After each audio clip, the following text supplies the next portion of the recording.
A very good evening to all of you. Welcome to Easy Allied English. Myself, Preeti Gupta. I am maths teacher. The topic exponent and powers. Topic को start करने से पहले हमें ये पता होना चाहिए what is the exponential form. Exponential form क्या होती है? कोई भी notation, the notation x raise to power n, कोई भी नोटेशन जिसको हम x raise to power n की फॉर्म में लिख सकते हैं, that is called the exponential form.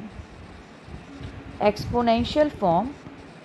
और इसका दूसरा नाम जो है वो है हमारा, that is the power notation. कोई कहे एक्सपोनेंशियल फॉर्म क्या होती है? जिसको हम x raise to power n की फॉर्म में लिख सकते हैं, उसको हम एक्सपोनेंशियल फॉर्म बोलते हैं. लाइक फॉर एग्जाम्पल, जैसे 2 raise to power 5, this is the exponential form. और 3 raise to power 4, this is the exponential form. और पावर नोटेशन, दूसरा नाम क्या है इसका? Power notation. और इसको हम पढ़ते कैसे हैं? Means 3 raise to the power 4, इसको हम कैसे बोलेंगे?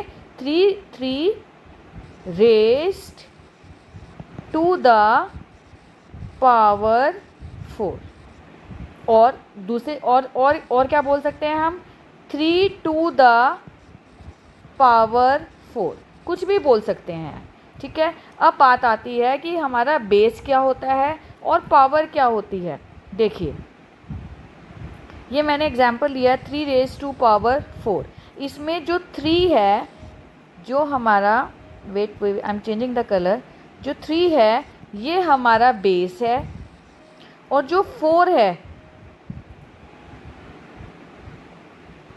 जो हमारा 4 है, दैट इज़ द एक्सपोनेंट. और एक्सपोनेंट और दूसरा नाम क्या बताया अभी मैंने आपको? इंडेक्स भी बोला जाता है. 3 हमारा बेस रहेगा और जो 4 है वो हमारा एक्सपोनेंट कहलाया जाएगा. ठीक है. सपोज एक क्वेश्चन है, -2 इंटू -2 इंटू -2 इंटू -2. इसको हम कैसे सॉल्व करेंगे? देखिए, ये कितने टाइम्स है? 1 2 3 4 टाइम्स है, तो हम इसको -2 रेज टू द पावर 4 लिख सकते हैं. और इसको वेयर बेस क्या है हमारा? बेस अभी आपको बताया था x raise to power n. x हमारा बेस है. x मतलब -2. बेस क्या है हमारा? -2. और एक्सपोनेंट या पावर एक ही बात है. एक्सपोनेंट या पावर वो क्या है हमारी? इसमें क्या है हमारा? 4. ठीक है, ये समझ में आया. अब हमें सपोज नेक्स्ट एक क्वेश्चन बोलता है कि हमने सॉल्व करना है 2/5 रेज टू पावर 5. इसको हमने सॉल्व करना है, इसकी वैल्यू निकालनी है, इसको इवेल्युएट करना है. तो हम कैसे सॉल्व करेंगे? देखिए, सबसे पहले हमें एक फॉर्मूला पता है. फॉर्मूला क्या लगेगा यहाँ पे?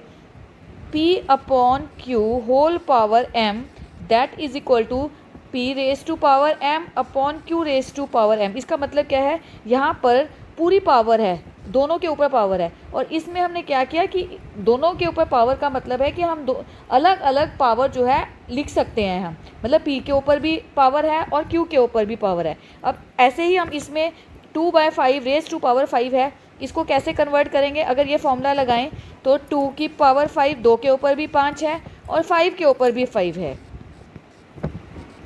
ठीक है. अब इसको सॉल्व कर दीजिए. 2 हमें 5 टाइम्स लिखना है. 2 इंटू 2 1 2 3 4 5. सिमिलरली 5 भी हमें 5 टाइम्स लिखना है. 1 2 3 4 5. इसको मल्टीप्लाई कर दीजिए. 2 2 ज़ा 4 4 2 ज़ा 8 8 2 ज़ा 16 16 2 ज़ा 32 अपॉन 5 5 ज़ा 25 25 5 ज़ा 125 125 5 ज़ा 625 and 625 multiply 5 that is 3125. So this is the answer. I think आपको बहुत अच्छे से समझ में आ गया होगा. नेक्स्ट टॉपिक देखिए. नेक्स्ट टॉपिक हम लेके चल रहे हैं, that is the reciprocal of a rational number.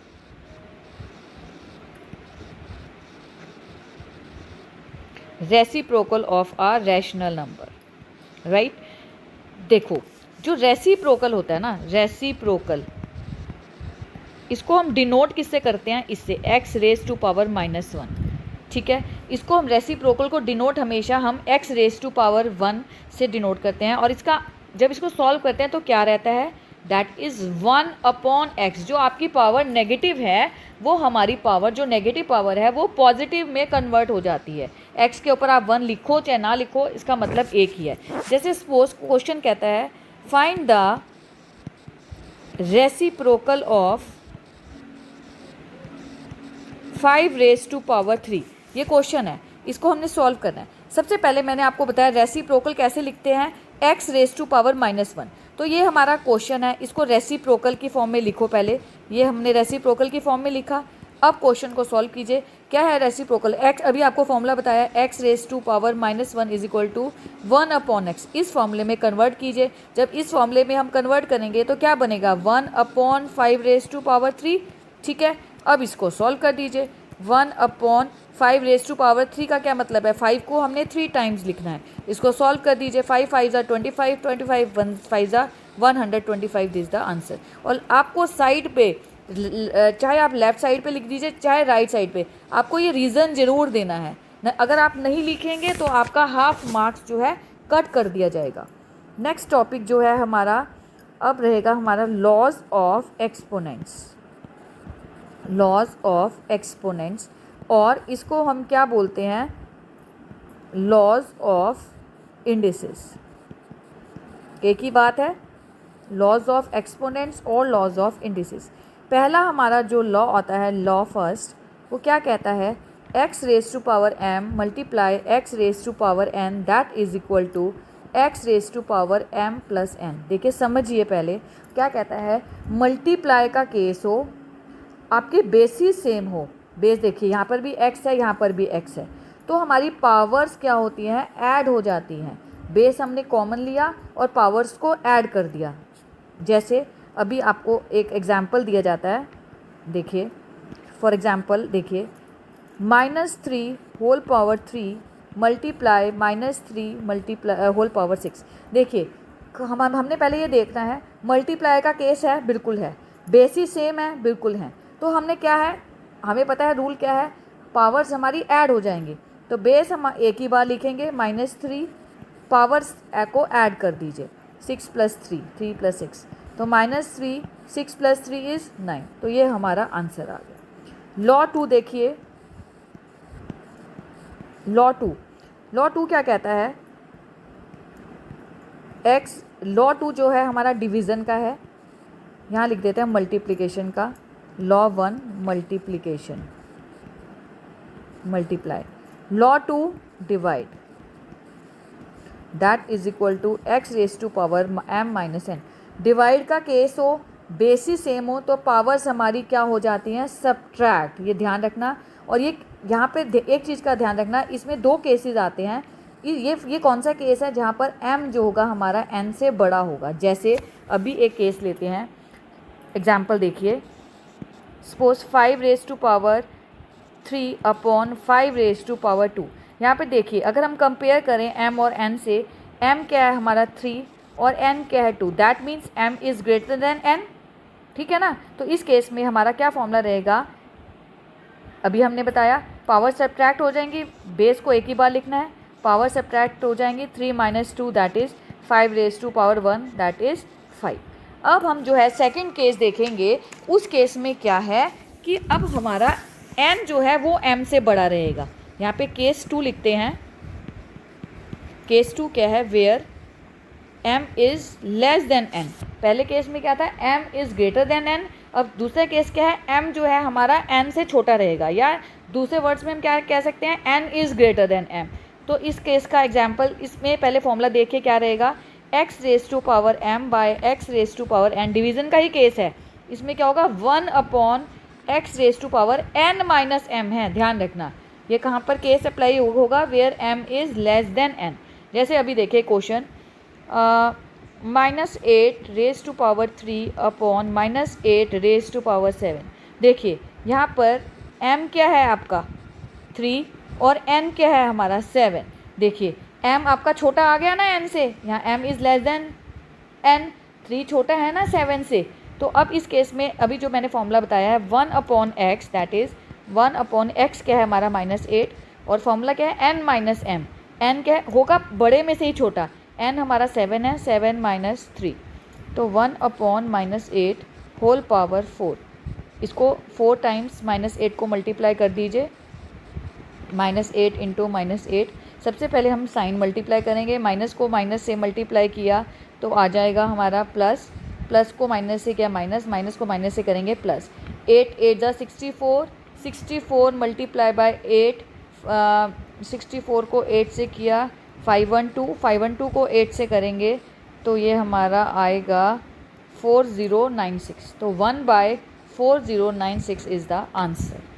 ठीक है, ये प्लस जो है यहाँ गलती से लिखा गया है, प्लस हमारा जो रहेगा वो यहाँ पे रहेगा, राइट। तो ये हमारा सेकेंड लॉ था हमारा। दोनों केसेस बता दिए हैं, where m is greater than n, और दूसरा केस है where m is less than n। Third law देखिए हमारा लॉ थ्री। लॉ थ्री क्या कहता है, पावर्स के ऊपर बेस है, x raise to power m whole power n। जब पावर्स के ऊपर पावर हो तो पावर्स आपस में मल्टीप्लाई हो जाएगी, लाइक m n। ठीक है, जैसे एक एग्जांपल देखिए, -7 होल पावर 2, उसके ऊपर भी पावर 2 है, तो ये फॉर्मूला लगेगा, पावर्स मल्टीप्लाई हो जाएंगी, means -7 2 × 2 that would be -7 raise to power 4। इसको 4 टाइम्स माइनस लिख दीजिए पहले, -7 into -7 into -7 into -7, minus minus plus, plus minus minus, minus minus plus. Firstly multiply with the signs. अब इसको 7 × 7 49, 49 × 7 343, और 343 को 7 से मल्टीप्लाई कीजिए, 7 3 ज़ा 21, 30, 2301। सो 2301 वुड बी द आंसर। तो ये हमारा लॉ थर्ड था, इसको रब कर देते हैं। नेक्स्ट देखिए हमारा लॉ 4 क्या कहता है, x raise to power -m, means कभी भी पावर नेगेटिव हो तो पावर जो है हमारी नेगेटिव पावर, सबसे पहले उसको पॉजिटिव में कैसे कन्वर्ट करेंगे, 1/x raise to power m। ठीक है, या नीचे पावर नेगेटिव आ जाए 1/x raise to power -m, तो पावर पॉजिटिव कैसे बन जाएगी, x raise to power m। तो ये दो हमारे लॉज हैं। जैसे अभी एग्जांपल देखते हैं, 3 रेज टू पावर -4। तो सबसे पहले हमने देखा पावर नेगेटिव है, इसको कन्वर्ट कीजिए पॉजिटिव में। कैसे कन्वर्ट करेंगे, 1/3 raise to power m। Side पे आपको लिखना है a raise to power -m is equal to 1/a raise to power m। तो ये हमारा बन जाएगा 3, इसको 4 टाइम्स मल्टीप्लाई कर दीजिए 3 को, तो क्या बनेगा 1/3 3 ज़ा 9, 9 3 ज़ा 21, 3 3 ज़ा 9, 9 3 ज़ा 27, 27 3 ज़ा 81, 1/81 वुड बी द आंसर। एक क्वेश्चन और देख लीजिए, एक हम देखते हैं जिसमें नीचे नेगेटिव पावर आएगी, जैसे कि 1/, सेकेंड एग्जाम्पल देखो, 1/7 रेज टू पावर -3। अभी नीचे आ गई, तो अभी मैंने क्या फॉर्मूला बताया था इस केस में, 1/x raise to power -m is equal to x raise to power m। Power positive हो जाएगी, तो इसका क्या कैसे करेंगे इसको, तो 1/7 रेज टू पावर -3 है, तो हो जाएगा 7 रेज टू पावर 3। तो इसको सॉल्व कर दीजिए, 7 को 3 टाइम्स लिख दीजिए, आंसर वुड बी 7 7 ज़ा 49, 49 7 ज़ा 343 is the answer. Next law जो है, लॉ हमारा है 5। लॉ 5 क्या कहता है, किसी भी नंबर की पावर 0 हो उसका रिज़ल्ट हमेशा 1 आएगा। जैसे suppose 100 raise to power 0, it would be 1। Suppose -4241, कितना बड़ा नंबर हो, अगर उसकी पावर 0 है उसका आंसर हमेशा 1 आएगा, इस बात का ध्यान रखना। नेक्स्ट हमारा कौन सा है, ये लॉ 5 था। नेक्स्ट देखिए लॉ 6 क्या कहता है, XY होल पावर m।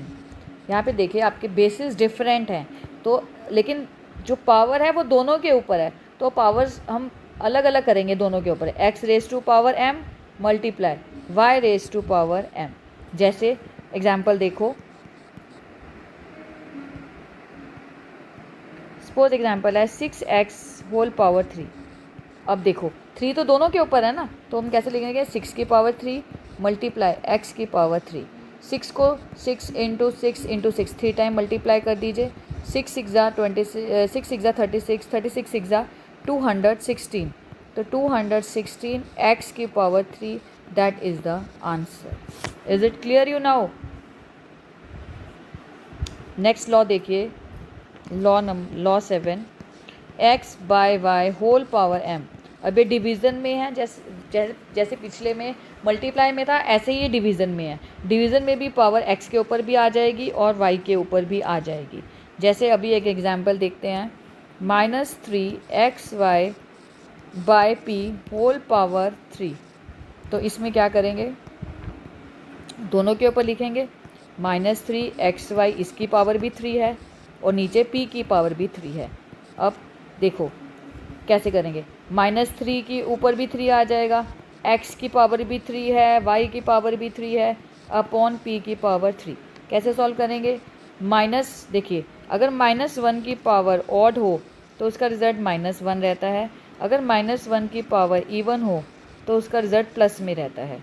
ठीक है, तो यहाँ देखिए, यहाँ पे -3 की पावर 3, देखिए 3 क्या है, ऑड है, इवन है। ऑड है तो इसका रिजल्ट माइनस में आएगा। 3 3 ज़ा 9, 9 3 ज़ा 27, x cube y cube by p cube, this is the answer. I think ये भी आपको समझ में आ गया होगा। एंड द लास्ट जो लॉ है हमारा, लॉ नंबर 8, वो क्या कहता है, इफ़ x की power m is equal to x की power n, then m is equal to n, provided, ये लॉ ज़्यादा यूज़ नहीं होता, but x is greater than 0 and x is not equal to 1। ये हमारा वैसे ही है। अब एक आपको यहाँ पे हमारा टॉपिक जो है, लॉज सारे फिनिश होते हैं। Thank you, have a nice day, thank you so much.